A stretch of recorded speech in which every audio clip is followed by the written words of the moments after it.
Hello students, welcome back to my channel. आपका अपने channel Sushant classes पर स्वागत है। और स्टूडेंट, कैसे हो आप सब? उम्मीद है आप सभी के सभी बढ़िया होंगे।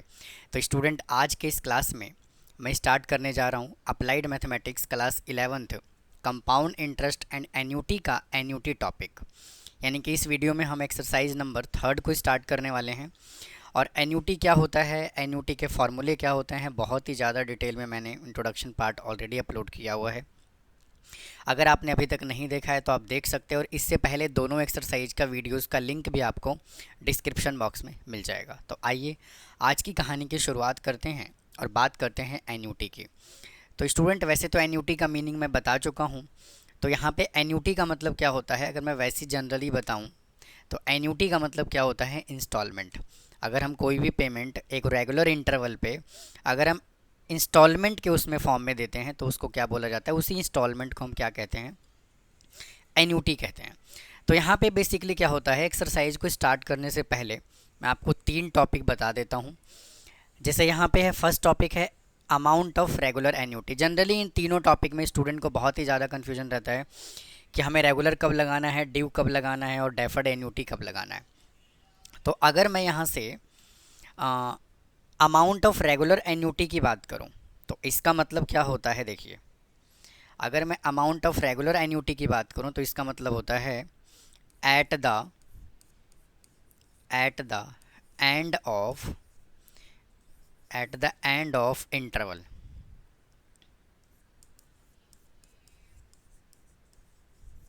अब ये eight the end of interval का मतलब क्या होता है, देखिए। जैसे मान लीजिए कहीं पे हम किसी भी कंपनी में या गवर्नमेंट एम्प्लॉय कोई भी हो चाहे, तो हम जॉब करते हैं। तो क्या जॉब करते हैं तो डे 1 ही हमें सैलरी मिल जाता है? नहीं मिलता ना। हम पहले पूरे मंथ जॉब करते हैं, काम करते हैं, उसके बाद मंथ के लास्ट में हमें सैलरी मिलता है। समझ में आई बात? तो ये जो टॉपिक है इसको क्या कहा जाता है, रेगुलर एन्यूटी। मतलब कि eight the end of interval पहले हम पूरे महीने काम करेंगे, उसके बाद मंथ के लास्ट में हमें सैलरी मिलता है। तो जब भी रेगुलर एन्यूटी की बात होगी तो इसका जो है ना, सबसे बढ़िया जो एग्जांपल है वो क्या है, सैलरी का। क्या एग्जांपल है, सैलरी का। ठीक है जी। तो आपको रेगुलर एन्यूटी का मतलब समझ में आ गया होगा। और अगर मैं यहाँ से रेगुलर एन्यूटी की बात करूँ तो रेगुलर एन्यूटी में हमें यहाँ से फ्यूचर वैल्यू और, एक मिनट भाई, फ्यूचर वैल्यू और हमें प्रेजेंट वैल्यू हमें कैलकुलेट करना होता है। मतलब कि रेगुलर एन्यूटी में हमें फ्यूचर वैल्यू और प्रेजेंट वैल्यू हमें दोनों ही कैलकुलेट करना है। अब अगले टॉपिक पे आते हैं और हम बात करते हैं नेक्स्ट पॉइंट पे। जो नेक्स्ट पॉइंट अपना क्या है, एन्यूटी ड्यू। अब ये एन्यूटी ड्यू का मतलब क्या होता है कि भाई जो अमाउंट है ना वो डे 1 को ही ड्यू हो जाएगा, फर्स्ट डे को ही। अब इसका सबसे बढ़िया जो एग्जांपल है वो क्या है, मैं अगर बताऊं यहाँ से तो इसका डेफिनेशन क्या होगा, at the beginning of interval. अब इसका मतलब क्या होता है कि स्टार्टिंग में ही इसका एग्जाम्पल क्या होगा, इसका सबसे बढ़िया जो एग्जाम्पल होगा वो होगा हाउस रेंट। ठीक है जी। यानी कि अगर हम कहीं पे हाउस अगर हम रेंट पे लेते हैं तो पहले लैंडलॉर्ड क्या बोलते हैं कि भाई पहले एडवांस जमा करो, एडवांस डिपॉजिट करो। आप एडवांस डिपॉजिट कर दीजिए, उसके बाद आप हमारे यहाँ पे रह सकते हो। समझ में आई बात? तो बढ़िया जो एग्जांपल है वो क्या है, हाउस रेंट या फिर स्कूल फीस। स्कूल फीस, ठीक है। कभी ऐसा होता है क्या कि हम कहीं, अगर बच्चे अगर स्कूल में पढ़ रहे हों तो पहले पढ़ेंगे फिर बाद में हम फीस पे करेंगे? ऐसा नहीं होता ना। हम तो स्कूल का फीस एडवांस में पे कर देते हैं, है कि नहीं है? तो इसको हम क्या कहते हैं, एन्यूटी ड्यू। और भैया इसके अंदर भी हम क्या करेंगे, दोनों ही एन्यूटी कैलकुलेट करेंगे। हम प्रेजेंट वैल्यू भी निकालेंगे और फ्यूचर वैल्यू भी निकालेंगे। अब बात करते हैं डेफर्ड एन्यूटी। ठीक है, अब ये डेफर्ड एन्यूटी का मतलब क्या होता है? फर्स्ट पेमेंट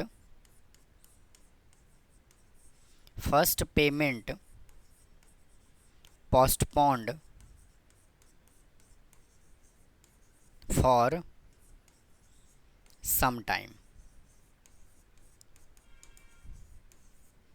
ठीक है जी, मतलब डेफर्ड एन्यूटी का मतलब यहाँ से क्या है कि जो फर्स्ट पेमेंट है ना, वो कुछ टाइम के लिए पोस्टपोन्ड कर दिया जाता है। अब इसका मतलब क्या है कि जैसे मान लीजिए मिस्टर ए भाई साहब ने बैंक से 20 लाख रुपए का लोन लिया। ठीक है, तो मिस्टर ए कहता है कि मान लीजिए उसने 1 अप्रैल को लोन लिया, तो बैंक कहता है कि भाई आपको 1 अप्रैल से 1 मई को आपको पेमेंट कर देता है, एजूम करके चलते हैं। तो मिस्टर ए ने कहा कि सर ऐसा नहीं होगा। तो भाई कैसे होगा? तो मिस्टर ए ने कहा कि मुझे फर्स्ट पेमेंट करने के लिए कुछ टाइम तो दो। मेरा कहने का मतलब ये है कि मिस्टर ए को पेमेंट तो पूरा करना है, लेकिन जब वो फर्स्ट इंस्टॉलमेंट पे करेगा तो उसके लिए ज़्यादा टाइम चाहिए उसको। मतलब कि वो अब 1 मई को ना पे करके वो कहेगा सर मैं फर्स्ट पेमेंट जो है मैं 4 महीने के बाद करना चाहूँगा। तो फर्स्ट पेमेंट में डिले हो सकता है, लेकिन जब उसने फर्स्ट पेमेंट स्टार्ट कर दिया उसके बाद कोई पेमेंट पोस्टपोन नहीं होगा। ऐसा नहीं है कि फर्स्ट पेमेंट अगर वो 4 महीने के बाद कर रहा है तो सेकंड पेमेंट वो 2 महीने के बाद करेगा, नहीं। एक बार इंस्टॉलमेंट स्टार्ट हो जाने के बाद पोस्टपोन नहीं होगा, फिर वो रेगुलर चलेगा। उसको जो छूट मिलेगा, उसको जो डिस्काउंट मिलेगा, बेनिफिट मिलेगा, वो सिर्फ़ और सिर्फ फर्स्ट पेमेंट के लिए मिलेगा। इसीलिए स्पेशली लिखा हुआ है first payment postponed for some time. First payment जो है वो कुछ टाइम के लिए पोस्टपोन्ड होगा। रूल ये कहता है कि अगर हमने 1 अप्रैल को लोन लिया हुआ है, हमारे अकाउंट में 1 अप्रैल को बैंक ने पैसे डाल दिए, तो या तो 1 मई को या 10 मई को कुछ ऐसे इंस्टॉलमेंट लगता है आफ्टर 1 मंथ। लेकिन मिस्टर ए ने स्पेशली कहा कि मैं सर 4 महीने के बाद पहला पेमेंट करना शुरू करूँगा, पहले कुछ कमा तो लूँ मैं इससे। लेकिन एक बार जब वो पेमेंट स्टार्ट करेगा तो वापस से वो पोस्टपोन नहीं हो सकता। तो इसमें भी मेरे भैया हम दो ही चीज़ कैलकुलेट करेंगे। हम इसमें भी कैलकुलेट करेंगे प्रेजेंट वैल्यू और फ्यूचर वैल्यू। समझ में आई बात? तो छोटा सा ये टॉपिक था, मैंने इसको समराइज़ कर दिया। उम्मीद है आपको समझ में आ गया होगा। अब जो हमारा फर्स्ट एक्सरसाइज है, मतलब कि थर्ड एक्सरसाइज है, एन्यूटी का तो फर्स्ट ही हुआ ना, तो जो थर्ड एक्सरसाइज है वो क्या है? Annuity of amount of regular annuity हम कैसे कैलकुलेट करते हैं। ठीक, तो पहले मैं वापस से इसके फॉर्मूले की बात करूँगा, है ना, और उसके बाद फिर हम इसके क्वेश्चंस को सॉल्व करते हैं। तो आइए स्टूडेंट, पहले हम इसके फॉर्मूले की बात करते हैं। देखो, तो यहाँ से दो टॉपिक है जो हम टॉपिक पढ़ने वाले हैं। वो क्या है? अभी अभी मैंने डिस्कस किया रेगुलर एन्यूटी।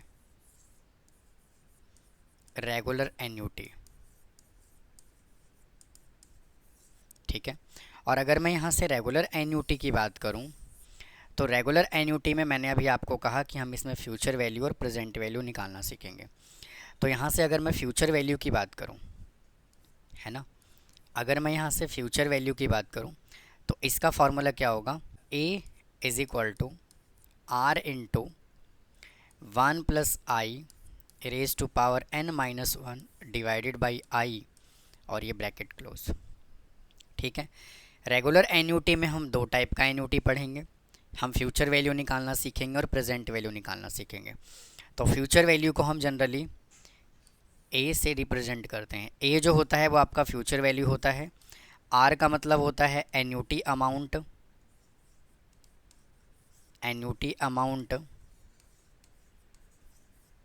ठीक है जी।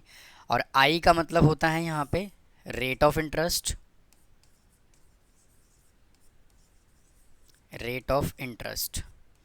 इसको हम आई इज इक्वल टू क्या लिख सकते हैं? जो भी होगा I is equal to rate upon 100।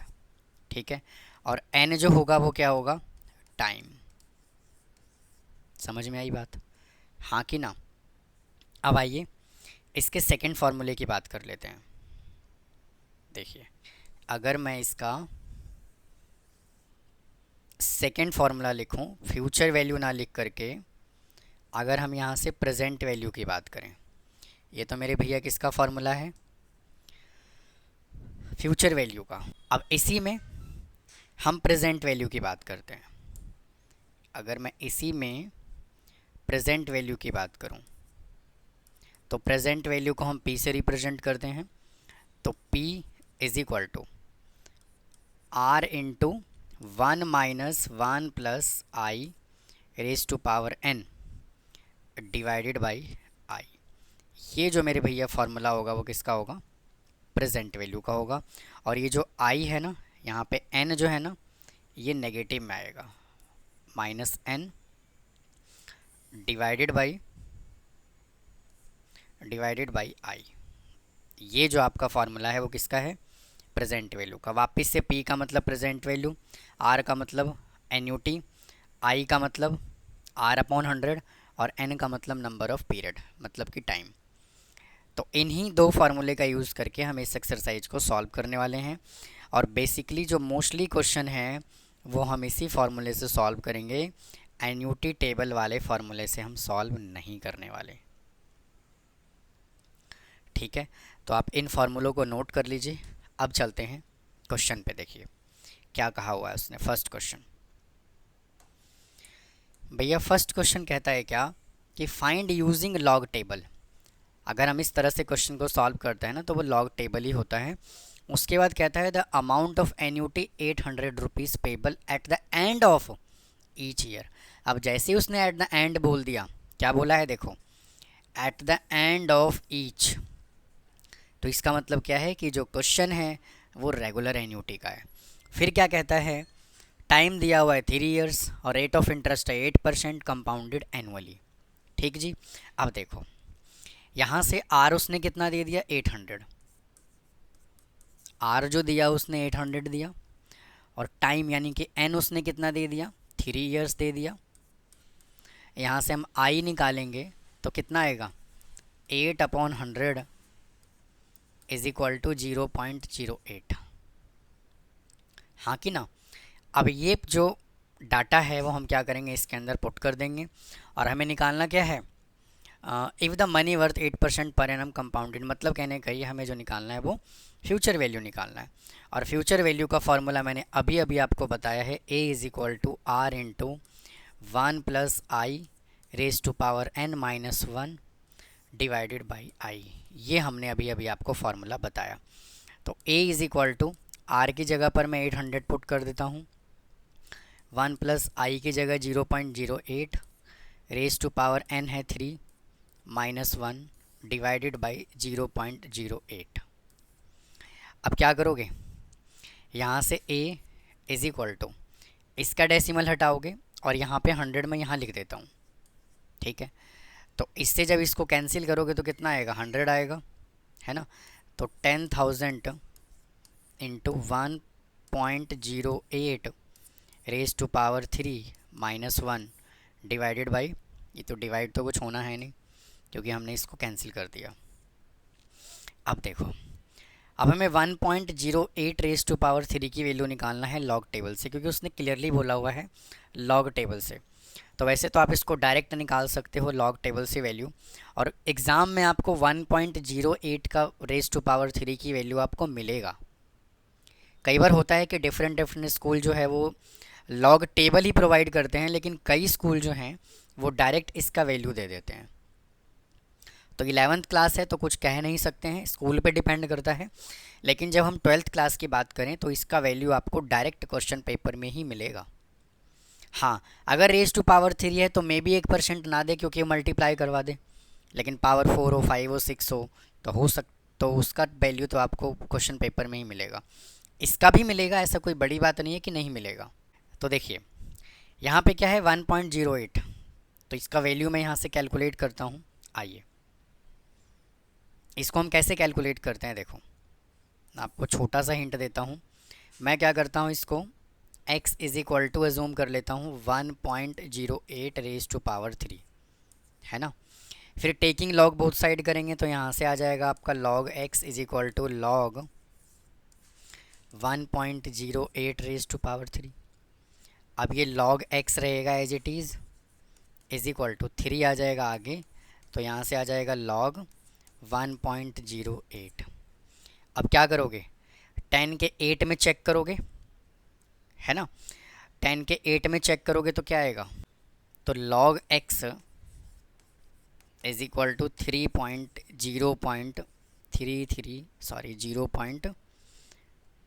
1 minute भाई, ऐसे नहीं, 0.0334 आएगा। उसके बाद यहाँ से लिखो log x is equal to, इसको मल्टीप्लाई करो, 4 3 जा 12 और 3 3 जा 9 और 9 और 1 10 और 3 जा 9 और 1 10 और ये आ जाएगा यहाँ पे डेसिमल। अब ये लॉग उधर जाएगा तो एंटी लॉग बन जाएगा, तो x is equal to anti log 0.1002। अब 10 के 0 में चेक करोगे, मतलब कि एंटी लॉग टेबल में जाओगे और 10 के 0 में 2 का मीन डिफरेंस। तो स्टूडेंट जब आप इसको चेक करोगे तो ये x इज इक्वल टू आएगा 1259 और ये 2 है, तो 2 का मेन डिफरेंस जो है वो क्या होता है 1, तो मैं यहाँ पे 1 ऐड कर देता हूँ, तो यहाँ से आएगा 1260, है ना। अब यहाँ पे देखो क्या है 0, ये 0 है, तो जब हम एंटी लॉग टेबल चेक करते हैं तो यहाँ पे 0 में 1 ऐड करोगे तो क्या आएगा 1 आएगा, तो डेसिमल जो है वो यहाँ पे लग जाएगा 1.260। लॉग टेबल हम कैसे देखते हैं, कैसे वैल्यू निकालते हैं, सभी चीज़ें मैंने बनाई हुई है, अपलोड किया हुआ है, तो वहाँ से भी जा कर के आप देख सकते हो। तो स्टूडेंट अब हमें क्या करना है, यहाँ पे वैल्यू पुट कर देना है, क्या 10,000 तो ये रहेगा एज इट इज़, इनटू इसकी जगह पे क्या वैल्यू डालोगे 1.260 माइनस 1, है ना, तो 10,000 इंटू इसको माइनस करोगे तो आएगा 0.260 और जब आप इसको सॉल्व करोगे तो कितना आएगा 2600 रुपये। ठीक है, तो आप इसको नोट कर लीजिए, उम्मीद है आपको समझ में आया होगा। फिर चलते हैं सेकंड क्वेश्चन पे, क्या कहा हुआ है उसने। आइए स्टूडेंट सेकंड क्वेश्चन पे चलते हैं। देखिए कहता है क्या, फाइंड यूजिंग एन्यूटी टेबल। हम एन्यूटी टेबल से नहीं, हम लॉग टेबल से करेंगे। द अमाउंट ऑफ एन्यूटी दिया हुआ है कितना 2000 rupees, payable eight the end of the every 6 month for 2 years. मुझे एक बात बताओ, ये जो है क्वेश्चन किसका है, एट द एंड ऑफ बोला हुआ है, तो इसका मतलब ये रेगुलर एन्यूटी है। और उसके बाद जो एन्यूटी जो है ना वो कितना दे दिया उसने 2000 रुपीज़ दे दिया। जब एन्यूटी 2000 दे दिया तो इसका मतलब हमें क्या निकालना है, फ्यूचर वैल्यू निकालना है।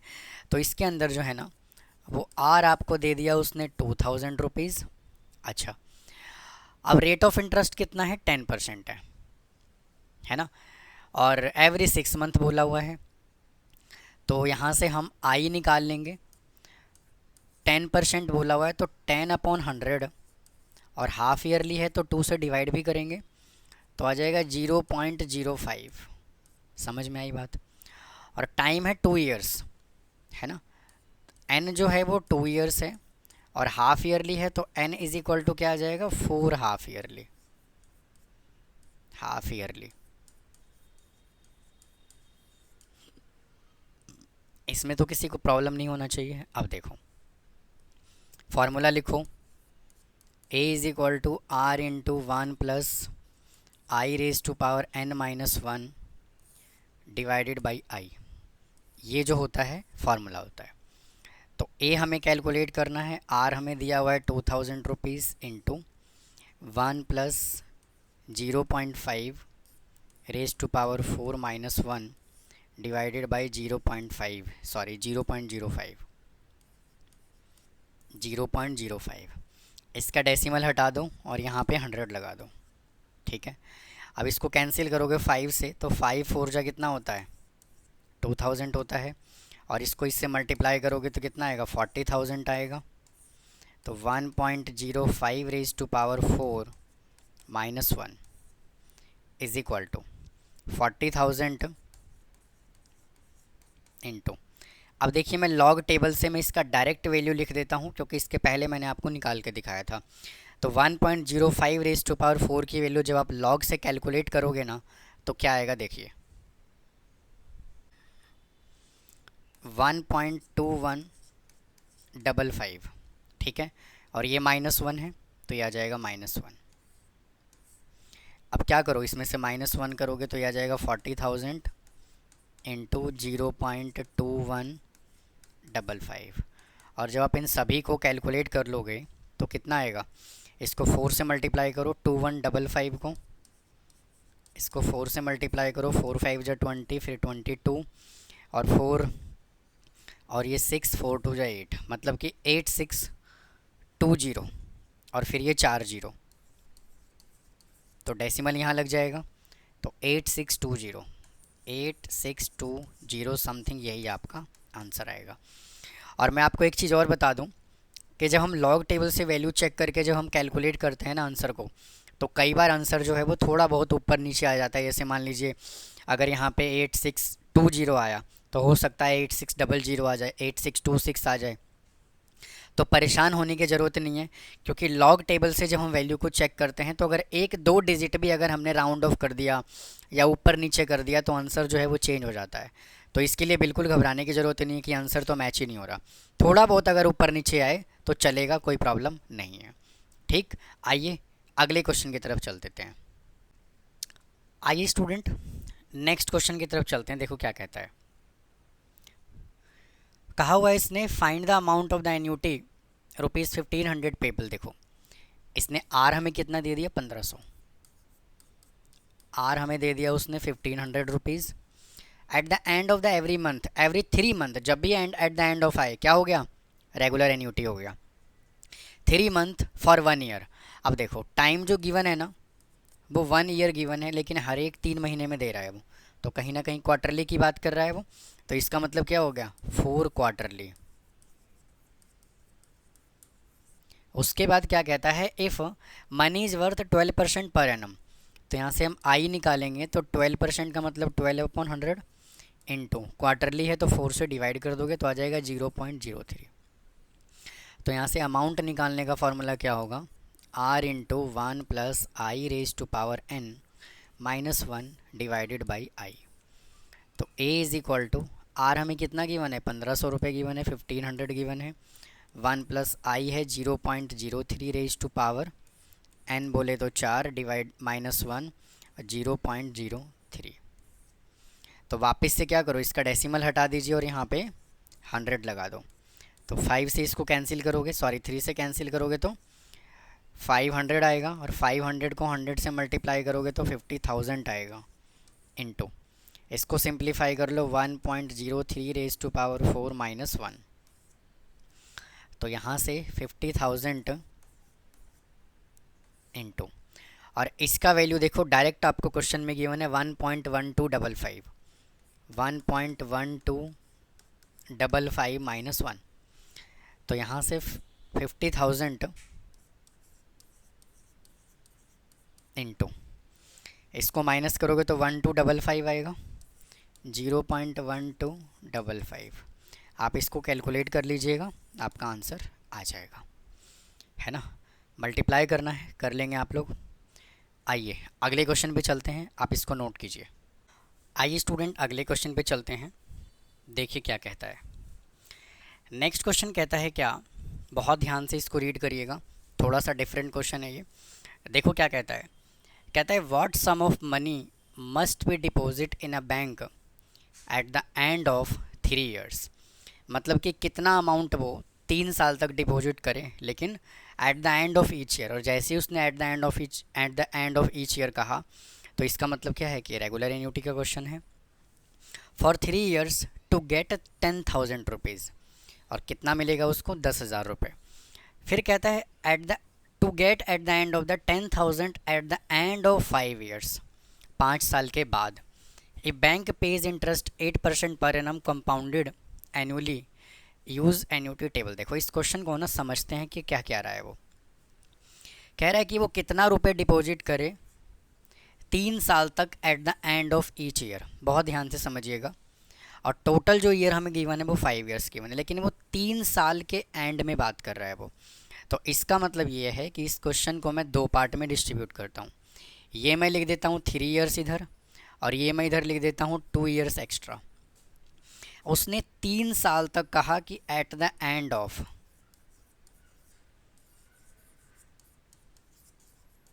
समझ में आई बात? मतलब कि यहाँ पे जो क्वेश्चन का लैंग्वेज बोल रहा है वो एन्यूटी की बात कर रहा है। वो eight the end of 3 years मतलब 3 साल तक उन्हें उसने एट द एंड ऑफ मतलब कि लास्ट में उसने डिपॉजिट किया 3 साल तक। लेकिन जो अगले 2 साल की बात कर रहा है वो कुछ नहीं कह रहा। इसका मतलब ये है कि जो ये अमाउंट उसने 3 ईयर्स तक डिपॉजिट किया और 3 साल के बाद उसने क्या किया होगा, वापस से डिपॉजिट कर दिया होगा अगले 2 साल के लिए। कितने साल के लिए? अगले 2 साल के लिए। और वो ये नहीं कह रहा कि वो नेक्स्ट 2 ईयर्स किस पे दे रहा है वो। तो इसका मतलब ये है कि जो अगले 2 साल का जो अमाउंट होगा वो क्या होगा, एज ए कंपाउंडिंग हम इसको सिंपल कैलकुलेट करेंगे। 2 साल पे हम एन्यूटी वाला फार्मूला नहीं लगाएंगे। क्वेश्चन का लैंग्वेज समझ में आया? क्या बोला हुआ है कि what sum of money must be deposit a bank at the end of each year. 3 साल तक, एट द एंड बोला है, रेगुलर एन्यूटी हो गया, लेकिन उसको 10,000 रुपये मिलते हैं 5 साल के बाद। ठीक है, तो इस क्वेश्चन को सॉल्व करते हैं, आपको और ज़्यादा समझ आएगा और अच्छा समझ आएगा। देखिए उसने क्या कहा हुआ है एक्चुअल में क्वेश्चन में। देखो मैं यहाँ से क्या कह देता हूँ, मैं ये कह देता हूँ कि लेट आर रुपीज़, या फिर ऐसे कह देते हैं आर रुपीज़ ही कह देते हैं, चलो let rupees R be deposit at the and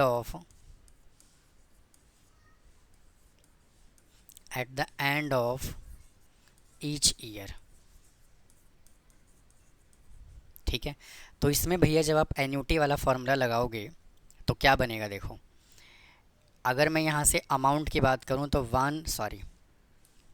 are into 1 plus I raise to power n minus 1 divided by I, है ना।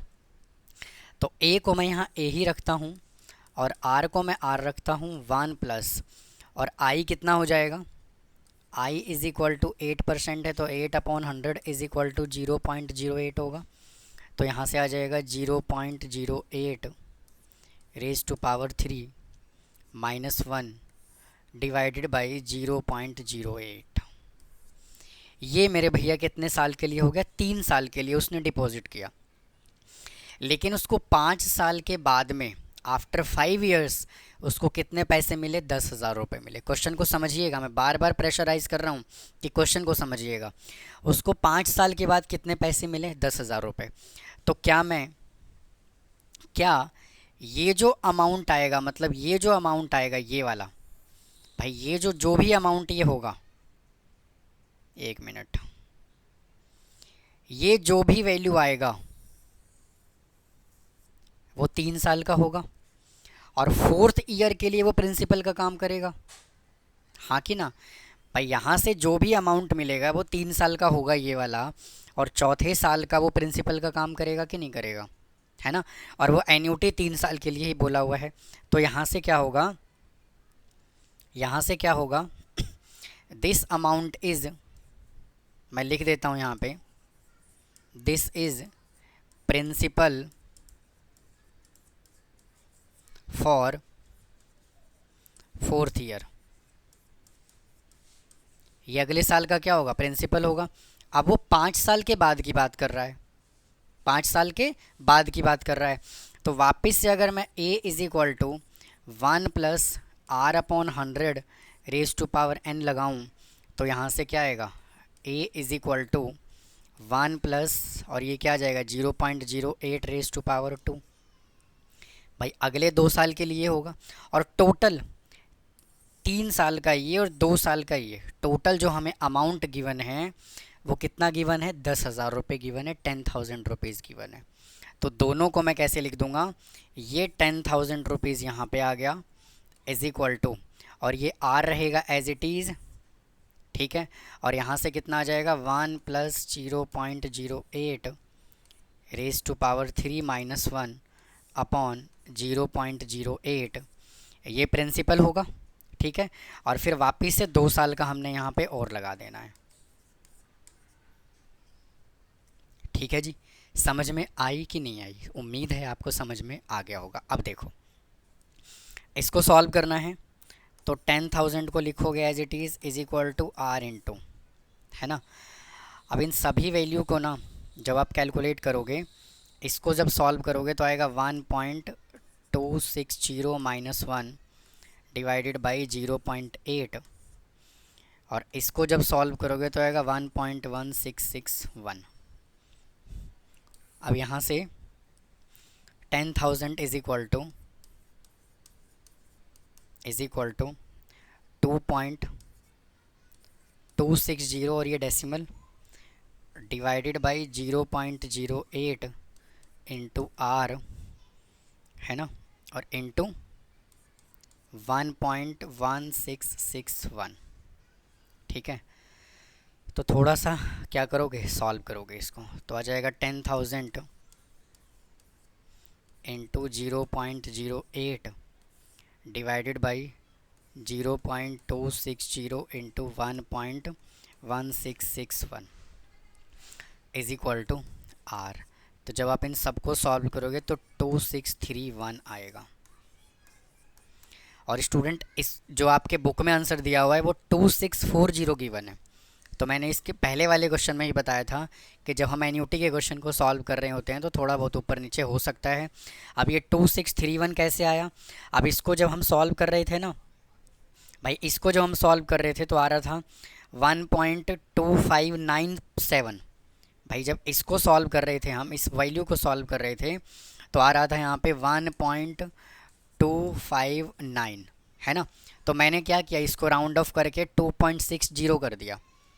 अब जैसे यहाँ पे एक डिजिट बढ़ा, तो ऐसे ही करते करते जब आप इसको बढ़ाओगे तो जो भी वैल्यू मैंने यहाँ पे लिया है वो राउंड ऑफ करके लिया है। तो राउंड ऑफ करके लेने से क्या होता है, थोड़ा बहुत आंसर में ऊपर नीचे हो जाता है। तो ऐसे परेशान होने की ज़रूरत नहीं है, क्योंकि यहाँ पे बहुत ही बड़ा कैलकुलेशन आ रहा था। अब 2.567 1.2597 कुछ ऐसे करके आ रहा था, तो मैंने सिंपल इसको 1.260 कर दिया राउंड ऑफ करके। तो इसलिए जो है वो यहाँ पे आंसर का डिफरेंस आ रहा है, और बिल्कुल क्वेश्चन एकदम एक्यूरेट है। ठीक है, तो इसमें कोई घबराने वाली जो बात नहीं है कि आंसर में इतना डिफरेंस कैसे आ रहा है। ठीक है, अगर आप पूरा एडजेक्ट वैल्यू कैलकुलेटर से कैलकुलेट करके लोगे तो गारंटेड बिल्कुल बुक का आंसर मैच करेगा, बट कैलकुलेटर तो वहाँ पे होगा नहीं, थोड़ा बहुत ऊपर नीचे हो सकता है। या तो वो हमें इसका एडजेक्ट वैल्यू दे दे कि भाई ये वैल्यू है एडजेक्ट, तब तो हम उसको डायरेक्ट कैलकुलेट करेंगे। ठीक, तो स्टूडेंट इस वीडियो में हम इतना ही रखते हैं, बहुत ही लंबा वीडियो हो जाएगा नहीं तो ये। तो मिलता हूँ फिर इसके नेक्स्ट पार्ट में। थैंक यू, धन्यवाद।